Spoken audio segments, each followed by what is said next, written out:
Daniel and Laura Moore looked like the perfect couple, until the day her discovery of his hidden debts and lies turned their quiet suburban life into a scene of unthinkable horror. To their neighbors, Daniel and Laura Moore were the kind of couple people looked up to. He was a police officer with a calm, polite manner and a clean uniform that represented authority and safety. She was a schoolteacher known for her warm smile and the way she treated every child like her own. They lived in a modest brick house on a quiet street lined with trimmed hedges and parked bicycles. Every morning, Daniel waved to the neighbors as he drove off in his patrol car, and every evening Laura watered the flowers in their small front yard. They attended community events, volunteered at the annual fundraiser, and seemed to live a simple, happy life. To everyone around them, they were perfect, but the truth hiding inside their home was far from perfect. Daniel was drowning in debt. It began years ago with a few small loans he thought he could easily pay off. But as time passed, the bills piled up faster than he could manage. Gambling became his secret escape.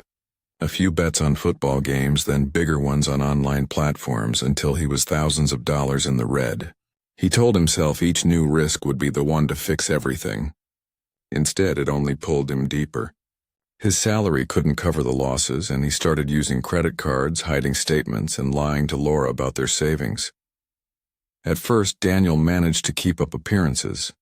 He paid just enough to stop the calls from creditors and borrowed money from friends at work under vague excuses. But soon the pressure became unbearable.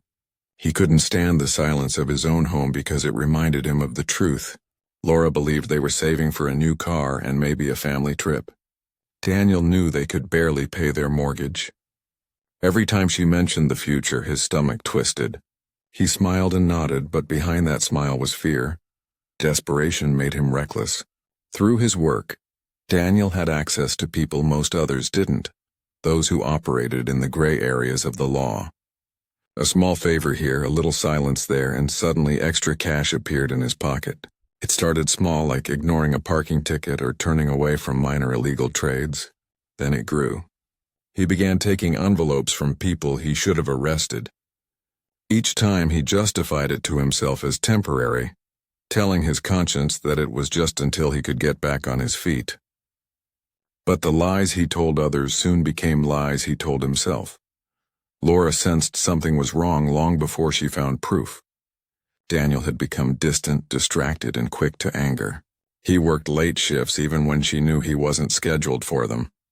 His phone was always face down, and he started locking the drawer in his home office. When she asked if everything was fine, he assured her it was just work stress. She wanted to believe him. She always believed him, still. Unease lingered. The bills Daniel claimed to have paid never arrived, and sometimes she noticed withdrawals she couldn't explain. She brushed it off, thinking maybe she had forgotten. But a part of her knew something wasn't right. On the outside, Daniel continued to wear the mask of the perfect officer. He shook hands at community meetings, accepted praise from his superiors, and even received an award for his honesty and dedication. Every compliment felt like a knife twisting deeper, but he smiled anyway. He had become a master at deception, not just to others, but to himself. Each night, when the lights went out and Laura fell asleep beside him, Daniel stared at the ceiling, haunted by numbers, amounts owed, payments missed, names of people he shouldn't have been involved with. He couldn't tell her the truth. She was pure and trusting, everything he wasn't anymore. The thought of losing her terrified him, but the thought of her finding out terrified him more. As the days passed, the pressure built silently, like a storm forming far away but inevitable. He was one lie away from losing everything, and one secret away from destroying the life he pretended to control. Laura had no idea that the man sleeping next to her every night was not just her husband, but a ticking bomb waiting to explode. It was a gray afternoon when Laura Moore decided to organize the home office. Rain drummed softly against the windows, and Daniel had left early for his shift at the precinct. She had been meaning to tidy up the room for months, clearing old receipts and papers that cluttered the desk. As she sorted through the drawers, she came across one that wouldn't open fully. Inside, she noticed a small metal latch, a lock she hadn't seen before. Daniel had never mentioned locking any drawers, but curiosity got the better of her. She searched for the spare keys they kept in the kitchen, and after several attempts, she found one that fit. When the drawer opened, Laura's heart sank. Stacks of unopened envelopes spilled out, each one from a different bank or credit company. Some were marked final notice, others account overdue. She sat on the floor and began to open them one by one, her hands trembling more with each letter. The amounts were staggering, thousands of dollars in unpaid debt, maxed out credit cards, and loans taken in both their names. Daniel had forged her signature on some of them. The husband she thought was careful with money had buried them under a mountain of lies. She felt a wave of disbelief. Daniel had always seemed calm and in control, even proud of how well they managed their finances. Now everything she believed about their marriage felt false. She tried to piece together how long it had been going on. Had the trips he said were police seminars been something else? Were the missing hours at work really overtime? The man she loved suddenly felt like a stranger. As she continued searching, Laura noticed a black notebook hidden beneath the letters. Inside there were handwritten notes, lists of names, numbers, and short phrases that didn't make sense at first. But some of the entries mentioned payments and initials that matched known local business owners. Laura recognized one of the names as someone Daniel had once arrested for illegal gambling. Her stomach twisted. The realization struck her like lightning. Daniel wasn't just in debt. He was taking money from people connected to crime. Fear began to creep in. This wasn't just financial trouble. It was something darker. She turned to Daniel's laptop, which he often left on the desk. Normally she respected his privacy, but not this time. She opened his email and scrolled through recent messages. Several were deleted, but the fragments that remained confirmed her worst fears. There were coded exchanges with unfamiliar senders, vague references to arrangements and deliveries. Each clue pointed to corruption, and each discovery shattered another piece of the man she thought she knew. Laura's mind raced. Should she confront him? Should she go to the police? But how could she report a police officer, her own husband, without destroying their lives? She wanted to believe there was some explanation, some reason that made sense. Yet deep down, she knew there wasn't. The lies were too detailed, too deliberate. By the time Daniel returned home that night, Laura had barely moved from the office floor. The drawer remained open, the letters scattered around her like evidence of betrayal. He noticed immediately. The air between them grew heavy, charged with silent accusation. She didn't need to say a word. Her expression told him she knew everything. Daniel's mind spiraled the moment he saw the papers in her hands. Years of deceit flashed before his eyes, the gambling, the debts, the illegal deals, the constant fear of exposure. He had built his entire image on control and discipline, and now it was slipping away. He tried to stay calm, but panic clawed at his chest. He knew Laura. She was honest, moral, and strong. She would never keep quiet about something like this. He imagined the fallout, the internal investigation, the headlines, the disgrace. His colleagues would see him as a fraud, his badge taken, his name destroyed. Everything he had worked for would vanish. He couldn't let that happen. That night, long after Laura went to bed, Daniel sat in the dark living room, his thoughts racing. Every possible future led to the same end, exposure. His lies had finally reached their limit. The woman sleeping in the next room was no longer his partner in life. She was the person who could bring it all crashing down. He tried to convince himself that he could talk to her, that he could make her understand, but deep inside, a darker thought began to form. He had spent his entire career learning how to control chaos. Now chaos had entered his home, and Daniel believed he had only one way left to regain control. The house was quiet that night, but the silence carried a strange tension that neither Daniel nor Laura could ignore. Dinner passed without a word. She avoided his eyes, and he avoided her questions. Every sound felt amplified, The scrape of cutlery, the hum of the refrigerator, the distant echo of rain dripping outside. Daniel's mind was in chaos. He could feel the weight of her discovery pressing against his chest like a physical force. Everything he had hidden was now out in the open. His lies, his debts, his secret dealings, there was no way to undo what she knew. After clearing the dishes, Laura retreated to their bedroom, leaving Daniel alone in the kitchen. He sat for a long time staring at the dark reflection in the window. His pulse raced. Thoughts collided in his head. How to explain, how to fix this, how to stop her from telling anyone. Every scenario ended the same way. Exposure, disgrace, and the end of his career. Panic twisted into anger. He felt cornered, trapped by the truth. In his mind, Laura had become the one thing standing between him and survival. He walked down the hallway, stopping at the slightly open door of their room. Laura sat on the edge of the bed, her shoulders slumped.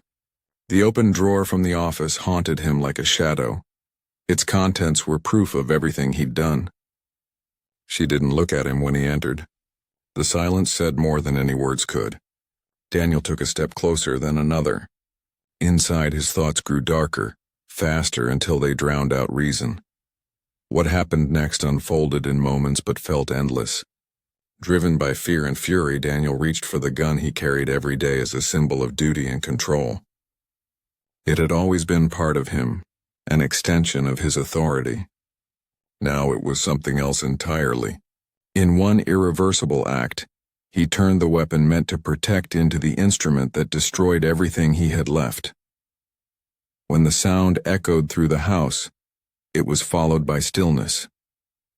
The dog barked from the hallway, the clock on the wall ticked steadily, and Daniel stood frozen in shock. The reality of what he had done began to settle over him like a heavy fog. He stared at the lifeless form before him, unable to move or breathe. The anger that had consumed him moments earlier was gone, replaced by a numb, hollow feeling. He wanted to undo it, to wake up and find that none of it had happened, but the silence told him it was real. Minutes passed before his instincts as a police officer returned. Panic turned into calculation. He needed a story, something believable, something that would shift suspicion away from him. He had investigated countless break-ins over the years. He knew how they looked, how criminals covered their tracks, and how evidence could be staged.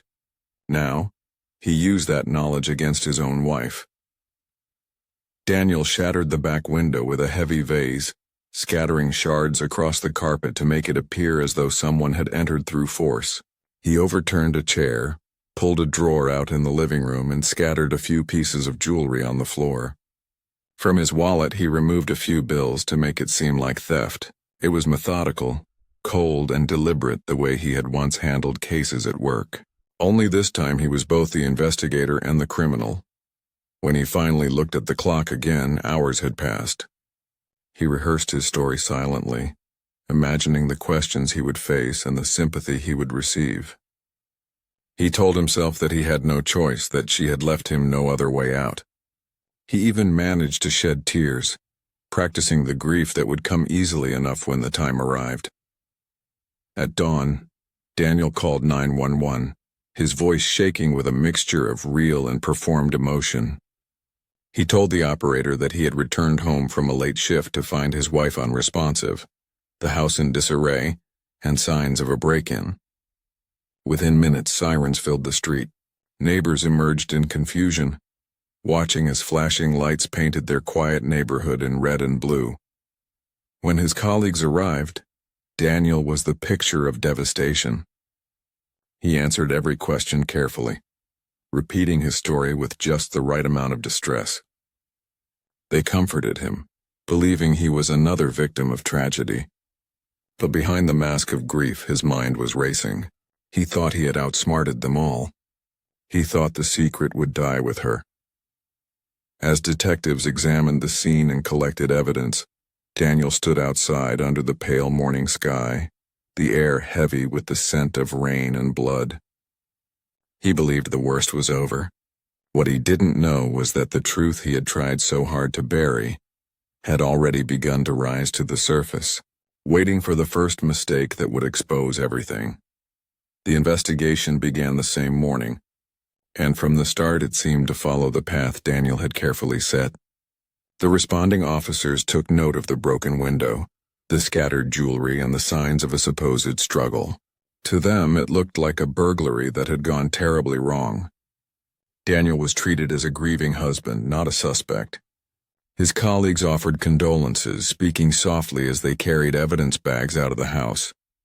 The department had lost one of its own in the cruelest way possible, and no one wanted to believe that one of their respected officers could be involved in such a tragedy. Detective Sarah Green, a quiet but sharp investigator from the homicide unit, was assigned to lead the case. She was known for her methodical approach and her ability to see what others missed. From the moment she stepped into the Moore residence, she noticed small details that didn't fit. The broken glass from the window lay mostly outside the frame, as if it had been pushed outward, not inward. The jewelry that was supposedly stolen included only inexpensive pieces, while Laura's most valuable items remained untouched in the bedroom drawer. It didn't add up, but Sarah said nothing at first. She had learned long ago that early assumptions could ruin a case. Daniel gave his statement later that day at the precinct. His eyes were red from crying, his voice breaking at all the right moments. He said he had come home from his late shift to find the house in chaos and Laura already gone. He described her as kind, trusting, someone who would have let a stranger in. The officers listening nodded with sympathy. Sarah took notes quietly, watching his body language. Something about his composure felt rehearsed. It wasn't unusual for people to act strangely after trauma, but Daniel's reaction seemed too balanced, too controlled for a man who had supposedly lost his wife in a violent attack. As the days passed, forensic reports began to trickle in. The lab found that the pattern of glass fragments around the window didn't match the story of an intruder breaking in. The blood evidence near Laura's body showed no signs of a struggle, which contradicted the mess Daniel had staged. More importantly, there were no foreign fingerprints in the house, only those belonging to Daniel and Laura. Sarah's instincts told her that the killer hadn't come from outside at all. She started to dig into Daniel's background. His financial records revealed a series of unpaid loans, gambling transactions, and suspicious cash deposits. Several payments came from names that matched individuals known to police for criminal activity. When she cross-checked these findings with the notes Laura had written in her planner, entries about missing money and strange behavior, the pieces began to connect. What looked like a simple burglary now seemed more like a cover-up. The turning point came when Sarah ordered a ballistics test on Daniel's service weapon. It was standard procedure whenever an officer was connected to a violent case, though most didn't expect anything from it. When the results returned, the findings were undeniable. The bullet that killed Laura had been fired from Daniel's gun. The evidence was conclusive. There was no longer any doubt. Sarah didn't rush to arrest him immediately. She wanted to make sure every piece of the puzzle was in place before confronting a fellow officer. She reviewed hours of security footage from nearby homes and shops, searching for any movement around the Moore residence that night. There was none. No cars passing by, no strangers lurking. The only person seen near the house during the critical window of time was Daniel himself, arriving home far earlier than he claimed. When Sarah presented her findings to her superiors, the room fell silent. The realization that one of their own had murdered his wife was something no one wanted to face. But facts couldn't be ignored. They decided to bring Daniel in quietly, avoiding attention from the press and the community. The next morning, as Daniel arrived at the station in uniform, 2 officers met him at the door. He smiled at them, unaware of what was about to happen. Sarah approached him calmly and told him they needed to ask a few more questions. As they led him into the interrogation room, Daniel finally sensed that something was wrong. The tone had changed. The sympathy in their eyes was gone, replaced by professionalism and distance. For the first time since the murder, Daniel felt the control he had clung to begin to slip away. His carefully constructed lie was cracking open, and behind it, the truth was waiting to drag him down. When Daniel sat in the interrogation room, the walls felt as though they were closing in on him. The bright fluorescent lights were harsh, reflecting off the cold metal table in front of him. He had been in that room many times before, but always on the other side of the table, the side of authority, control, and certainty. Now stripped of his badge and gun, he was just another suspect waiting to be questioned. His uniform had been replaced with plain clothes, but the weight of what he had done pressed down heavier than any fabric. He tried to keep his composure, rehearsing the same story he had told from the beginning. Yet his hands trembled slightly when he thought no one was watching. Detective Sarah Green entered quietly, carrying a stack of files. She didn't look angry or emotional, just steady and unreadable. She began with simple questions, the kind that sounded routine but were meant to test consistency. Daniel repeated his account, claiming he had come home late from work to find the house broken into and Laura dead. Sarah nodded, writing notes slowly, letting the silence stretch between them.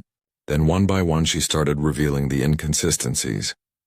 The window glass that fell outward, the untouched valuables, the timeline that didn't match his supposed work hours. Each piece of evidence was laid out like a brick in a wall he could no longer climb over.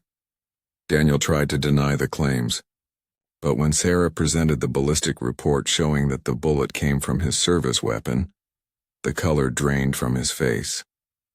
He knew then that the story was over. For several long minutes he said nothing, his jaw tightening as he stared at the table. The air in the room grew heavy. Sarah didn't press him further. She simply waited, her silence becoming the loudest sound in the room. Eventually Daniel exhaled shakily, the words barely forming at first. Then came the confession, halting, broken, and stripped of all pretense. He admitted to everything. The debts, the gambling, the desperate decisions to take money from criminals. He said he had been living in constant fear of losing everything. When Laura found out, he panicked. He claimed he hadn't planned to hurt her, that it all happened in a moment of rage and terror. But even as he spoke, his explanation sounded hollow. He had spent years hiding the truth, and in that final act, he had silenced the one person who could have saved him. His voice cracked when he said her name, and for the first time he let the tears come. Not out of love or remorse, but out of the realization that there was no way back. The confession spread through the department like wildfire. Shock turned into disbelief, then anger. Officers who had once called Daniel a friend now refused to speak his name. His badge was revoked, his award stripped, his face removed from the wall of commendations. The community that had once seen him as a hero now whispered his story as a warning. The image of the perfect couple had shattered, revealing the rot underneath. At the trial, the courtroom was packed. Laura's family sat in silence as prosecutors detailed every step of Daniel's deception and the brutal end that followed. The defense tried to argue that he had been under severe mental strain, but no one could justify the cruelty of his actions. The jury took only a few hours to deliver the verdict, guilty of first-degree murder. When the sentence was read, life imprisonment without parole, Daniel stared blankly ahead, as if the words were meant for someone else. There was no outburst, no plea for forgiveness, just a man hollowed out by the weight of his own decisions. In the months that followed, Laura's family created a foundation in her name to support women who found themselves trapped in dangerous relationships. Her colleagues at the school planted a garden in her memory, filled with the flowers she had loved. People remembered her for her warmth and kindness, not the tragedy that took her life. Daniel, meanwhile, was transferred to a maximum security prison far from the city he once served. Inside those walls, time slowed to a crawl. Every day looked the same. Gray hallways, numbered cells, the echo of footsteps against concrete floors. He was no longer Officer Moore. He was inmate 41682, another forgotten man counting the days that would never end. At night, when the prison grew quiet, Daniel would lie awake replaying that final moment in his mind. The flash, the sound, the silence that followed. There were no excuses left, only the haunting truth of what he had done. The debts that once terrified him had long been erased, but their cost was eternal. In the darkness of his cell, he finally understood what it meant to lose everything. Not money, not reputation, but the only person who had ever truly believed in him. Outside those walls, the world moved on, but the story of Daniel and Laura Moore remained a chilling reminder that even behind a badge, the line between protector and predator can disappear in a single irreversible moment.